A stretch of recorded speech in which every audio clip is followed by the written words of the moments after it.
তার হাতে পৌঁছে দাও। কিন্তু আজকে বাংলাদেশে দেখা যায় যে বিভিন্ন গার্মেন্টসের বিভিন্ন ডিপার্টমেন্টে মানুষ 2 মাস 3 মাস চাকরি করছে, অথচ তাদের টাকা দেওয়া হয় না। টাকা দিলেও সেটা কি ন্যায্য মূল্য না। পরিশ্রম করে সে 30,000 টাকার, অথচ তাকে দেওয়া হয় 10,000 টাকা বেতন, যেটা তার 5,000 টাকা ঘর ভাড়ায় জায়গা। বাকি 5,000 টাকা দিয়ে সে কি পোষাইতে পারে না, খাইতে পারে না। স্ত্রীকে চাকরিতে দিতে হয়, সন্তানকে চাকরিতে দিতে হয়।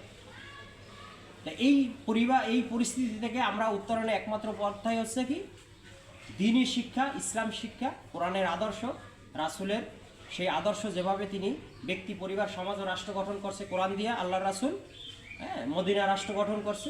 জাস্ট ওইভাবে যদি আমরা আমাদের এই সমাজকে গঠন করে দাওয়াতের মাধ্যমে, কোরআনের শাসনের মাধ্যমে যদি আমরা এই বাংলাদেশকে গঠন করতে পারি, তাহলে বাংলাদেশকে থেকে সমস্ত যত অপকর্ম আছে, অন্যায়, অবিচার, জুলুম, শোষণ সব কিছু দূরীভূত করতে পারবো ইনশাল্লাহ। পারবো না?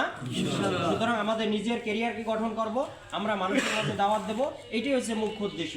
আর এর মাধ্যমে যদি আমরা সফলতার শীর্ষে পৌঁছতে নাও পারি, এমত অবস্থায় যদি আমাদের আজরাইল আমাদের কাছে উপস্থিত হয়, তাহলে হয়তো বা আল্লাহ তাআলা আমাদের এই উপলক্ষ করে আমাদেরকে কি করতে পারে, ক্ষমা করে দিতে পারেন। এই এতটুকু আশা, এতটুকু ভরসা।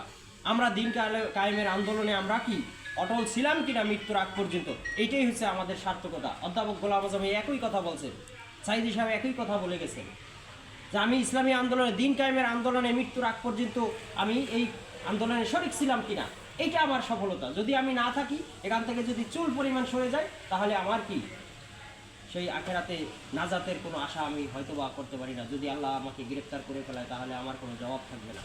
সুতরাং আমাদেরকে এই দাওয়াতের উপরে নিজেকে গঠন করার মাধ্যমে আমরা সামনে যেন অগ্রসর করতে পারি, এই তৌফিক আল্লাহ তাআলা আমাদের সকলকে দান করুক। সকলে বলি আমিন।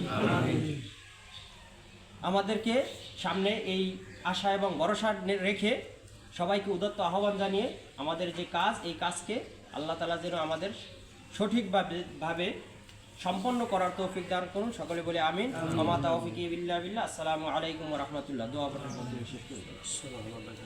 সুবহানাল্লাহি ওয়া বিহামদিহি, সুবহানাকাল্লাহুম্মা ওয়া বিহামদিকা, আশহাদু আল্লা ইলাহা ইল্লা আনতা, আস্তাগফিরুকা ওয়া আতুবু ইলাইক। জি আলহামদুলিল্লাহ।